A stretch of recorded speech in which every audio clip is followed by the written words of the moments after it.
Guess what? Today, it's the Swypit Show with Kevin. Of course, I am Kevin, and I am the president and CEO of Swypit. You can always go to our website at swypit.com, swipe it with a Y. And of course, if you're watching this video and you like it, click that little like button down there. If you're seeing it on Twitter, retweet it maybe. But of course, even LinkedIn, right? Maybe LinkedIn is one of those things that you do more than anything else. Jump on LinkedIn, share it, like it. But of course, we want you to even go to some of the other people that are on the Success Network. And you know who those people are. If you look up onto some of the other things, if you scroll down, you might find Mr. J. Abraham, who is the $20 billion man. And check this out. I got a pair of his socks here. He sent me a pair of his socks. It's kind of funny. Jay's a fantastic guy. I'm going to be with Jay actually tomorrow afternoon. Flying into California, going to meet with Jay. We've got some business to work out. We're going to have some fun. Who knows? Maybe we'll go for dinner. But of course, you can also check out Brian Tracy. He's also on the Success Network. And in fact, as we talk about Brian Tracy, and I moved all my books. So, yep, I don't have any books behind me, but of course, you could, use the Success Network to go to Brian Tracy's channel. And then, of course, there's Jack Canfield of Chicken Soup for the Soul. You can find him on the Success Network. There's a bunch of cool people on here. I'm just happy to be part of their life, I mean, or maybe they're happy to be part of mine. I don't know. They want to surround themselves with experts, and that's what I am. I'm an expert in the field for credit card processing. If you're looking for a professional that knows what they're doing and you're looking to start working with Swypit and you need a smooth transition, as Mr. Ryan says, you want a smooth transition. Because you know what? Whenever let's say you buy a car, every time you go buy a car, sometimes it becomes a hassle, right? You go sit down at the sales desk with the guy. They want to hammer you. They got to corner you. They got to take your keys. Got to hold you hostage. And then they got to go talk to the manager. And then they come back and they're trying to get the most out of the deal. And right now you're probably paying 2 to 3, maybe even $5,000 over cost. You can't even haggle with them anymore because there's no cars to find. But at the end of the day, is it a smooth transition to get out of your old car into your new car? Well, I will tell you that I have done that transition with cars, and it's been really smooth when I'm working with Porsche, Mercedes. And I know that sounds kind of crazy, but they do really have a really smooth kind of process. I mean, I recently, my wife had a Volvo that she loved for 3 years. You had to have the soccer mom vehicle, and well, the lease was up on it, and I was like, wait a minute, I'm just gonna buy this car because it's worth a crap load more. I could buy it and then sell it. Well, that transition wasn't smooth at all just for me to buy that car, you know? So, and my wife said she would never purchase another Volvo because of the financing. So now I'm gonna have to write a check if she wants a Volvo next time. I don't know. Smooth transition in different types of car dealerships, car organizations. Obviously, maybe it depends upon the dealership. I don't know. I don't want to badmouth the stuff. My wife loved the Volvo. She loved driving it. It was really good, but it served its purpose. And she wanted something a little smaller. So we got something else. So I went back to one of my connections. He hooked us up. I got the car in 2 days. And it was a simple process. The plates came in. They told us when the plates were ready. Smooth, easy, simple. Now, let's talk about credit card processing on the business side. It could be a hassle because if you deal with people that are burning you over and over and over, you probably go, oh my God, what a pain in the butt to switch this credit card processing. And that's why you don't do it, right? So you want to pay him more. You're stuck in where you're at, and you don't want to be stuck there. You want to switch. You want to be more profitable. And I'm going to tell you, you can do that, be more profitable, and have a smooth transition of switching from whomever you're working with to working with Swypit. And we work with all the processors. So if you are already working with this one and you want to go to this one, or you're working with this one and you want to go to this one, I don't care where you're going. We're going to put you where we actually think you should be, not where you want to be. Does that make sense? Because there's really different factors of when you switch providers in many different things, and how you work with professionals to actually make that transition could make your life simple or difficult. You know what I find is sometimes somebody just forgets to check a box, and that one box creates so much problems for people that they're like, "Oh my gosh, this is a nightmare."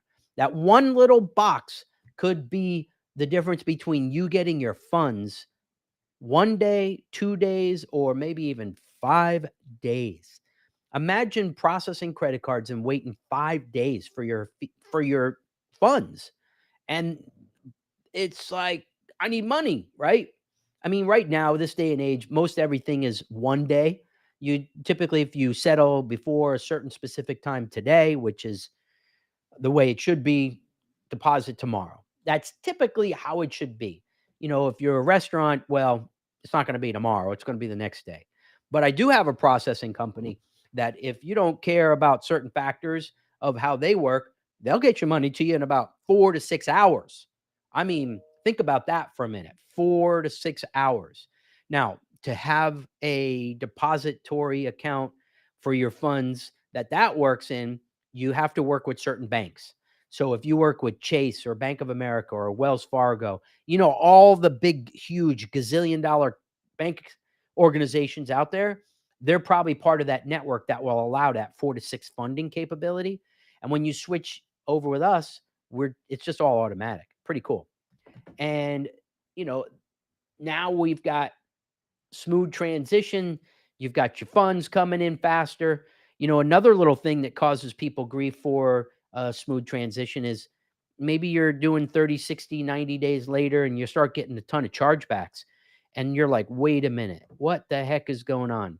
Well, let's say the name of your company is Jimmy's Burger Joint, but your corporation name, your LLC, your partnership, your corporation, that name itself, maybe it's, um, I don't know, maybe it's Copilot Organization LLC.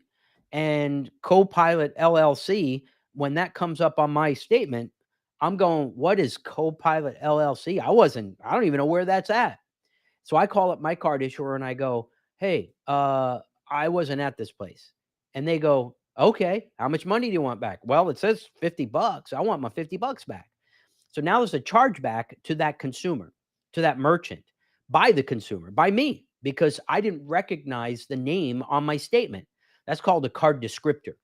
The card descriptor, if it's incorrect on an actual application and it goes into the system, the people that are keying it into the system, they don't know what it's supposed to be. It's the guy that's signing you up. So if you're dealing with somebody that's new to the business, doesn't understand the complexities of what could actually happen if you make this mistake, you could have tons of chargebacks. And you know what a chargeback is? A chargeback is when a consumer sees something they don't recognize on their statement. They call the card issuer. The card issuer in turn says, "Okay, we'll give you your money back." And then you get your money back. The merchant's like, "What the heck's going on here? How come we're getting so many chargebacks for our food place? People ate here. They're saying they were never here." Well, that's why you want to work with a professional. You got to get the details correct in anything that you do when it comes to your money. And a smooth transition working with professionals for your merchant services account, these are hard to find professional organizations. They all say, "Oh, we're the cheapest, we're the cheapest, we're the cheapest, we're the cheapest." You know, if I had a dime for everybody that wanted everything to be the cheapest and they wanted everything perfect, well, you need to check up from the neck up. And you have to remember that the cheapest guy is going to be out of business soon. The cheapest guy is not going to be there when you need them. And they are surely not the professionals in the business because their main selling focus is being the cheapest. Cheapest, cheapest, cheapest. It drives me out of my mind. This is why you'll never hear me say cheap. I don't say those words. You know why? Because I make businesses more profitable by setting them up right the first time. And if you get set up right the first time, you're going to be more profitable. There'll be a smooth transition. And then you're going to be like, wow, you made this so easy for me. We just brought on a whole new donut franchise organization. And the person that was on the other phone talking to her, she goes, "Hey, I've got one here, I got one here, we're opening up a new one." And I said, "That's great." She goes, I'm working with this company and I'm working with this company on these other 2 locations, but was referred to you and they said you could fix a lot of our problems." And I said, "Well, I don't know what your problems are, but let's see what happens." And of course, we got them set up. It took a couple days. Product was ordered, shipped out to them. And she goes, "We've never worked with somebody that worked this fast. It's taken us 3 to 4 weeks for stuff to get done with this other company. There's no support, there's no help." And I'm just amazed of how it's so simple and easy to give people service and make these changes simple, right? You want it fast, easy. Like, where's the easy button, right? I do this for clients. I don't even know why it's so hard to just give people the service that they want. That's what makes me successful is I give people what they want, not what they don't want. I give them the truth. And I've said to them, "Listen, I don't know if that's a good thing for you to purchase. I don't wanna sell it to you. This isn't a good idea." And then when they do, I've gotta go, "I told you not to do that." I just I just I wanna make things easy. How do we make things easy if you're fighting the professional that is telling you the best things that are good for you? And I know sometimes, I'm a little hot-headed, a little hard-headed, and I'm like, "I want it. I want it." Well, then I make the mistake and I'm like, "Darn it. I should have listened to them." But the problem is we just never know who professionals are, right? So sometimes we're a little not trusting. And that's why when it comes to making changes myself, I kind of wait to see certain stuff. I probably do a little Google search to find out if they have a whole bunch of problems or issues, somebody complaining about them because there was this bad transition. We want to make things easy in a transition. If you're not getting an easy transition with us, it's because maybe something else that you have done that's complicated the process. But we've got this down pat with thousands of clients all over the country, thousands and thousands that we've signed up over the past almost 25 years. We know what works best for our clients. We're going to check the right boxes. We're going to check the box that is there to make sure that you don't even have to worry about that. That's what it's like to work with a professional. Here's a perfect example of one of my clients calls me up a couple of days ago and he goes, "I want to start charging fees for the credit cards." And I'm like, "Why?" He says, "Well, it's just costing me so much money." Well, during the pandemic, he had to change how he was doing business. And most of his clients now, 80% are delivery. So he went from being 100% walk in to 80% delivery. I couldn't believe it. And he's like, "I'm just paying too much. I gotta switch to one of these companies that are gonna charge the fee." And I said, "No, we're not gonna do that. We're gonna make some changes that are gonna help you be more profitable.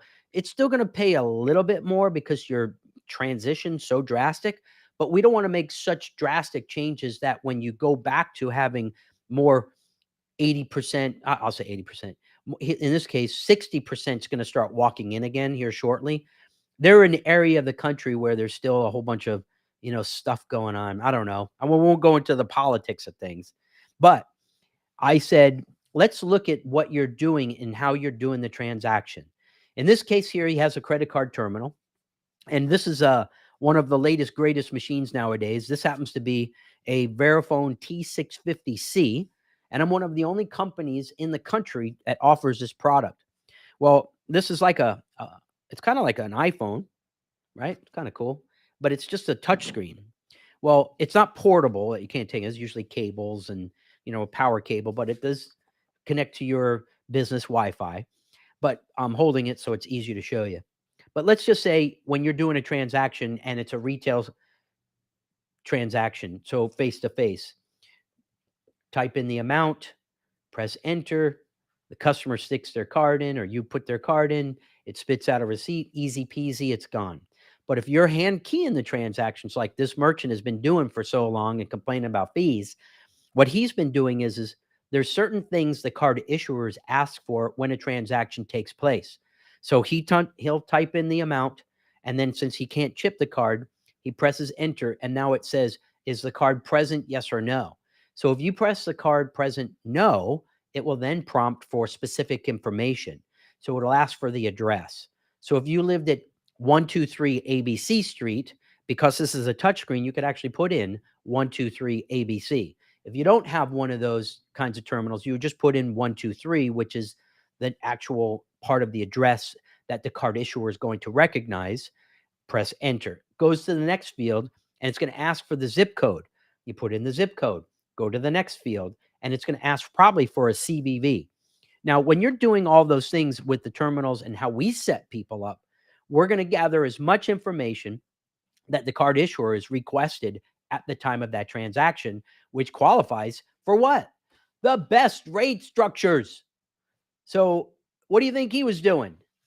He was just typing in the card number, pressing enter, and bypassing all of the screens, asking for all that stuff. And then he calls up and he's yelling at us because he's not gathering all the information the card issuer wants. Now, we checked the boxes to make sure that the terminals did ask for that information specifically. And I was able to identify that within the conversation. Now, are we going to be able to save him gazillions of monies on that? We're going to make him more profitable because I sent him new equipment that's going to force him to do those things now. So there's not going to be any go around. And that makes me feel better because now we can train them to gather the information. You know why that merchants don't ask for that information or why they're doing the transaction? They're lazy. And I called him. I said, "You're being lazy." He goes, "It just takes too much time. It's a pain in the butt. I don't want to do it." And I go, "Well, how long you been doing it? And now look at all the extra monies you paid because you didn't listen to us or follow what we put in place." He goes, "Oh, okay."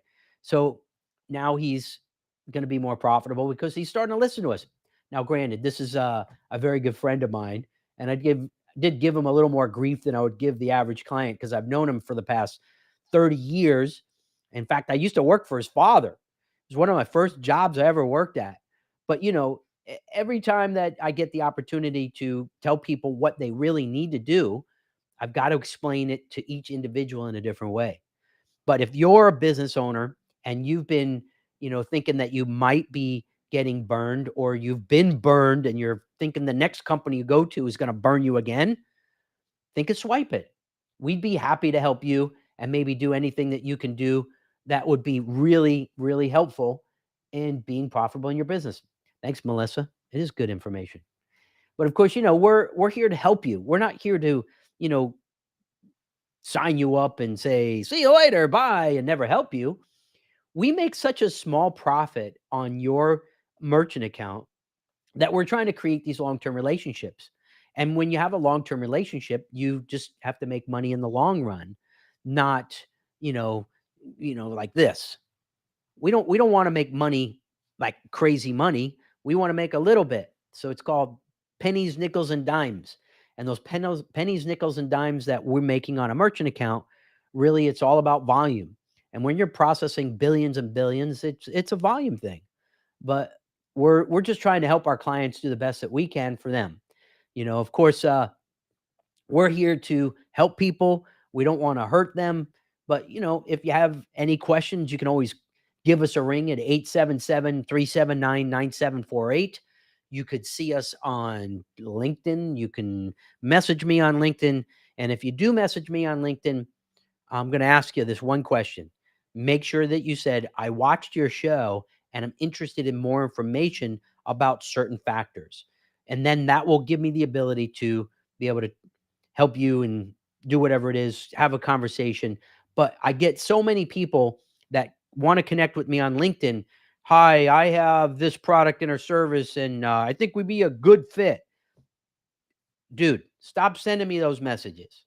I'm not answering those. I mean, get a new tactic when you're trying to, get yourself in front of people.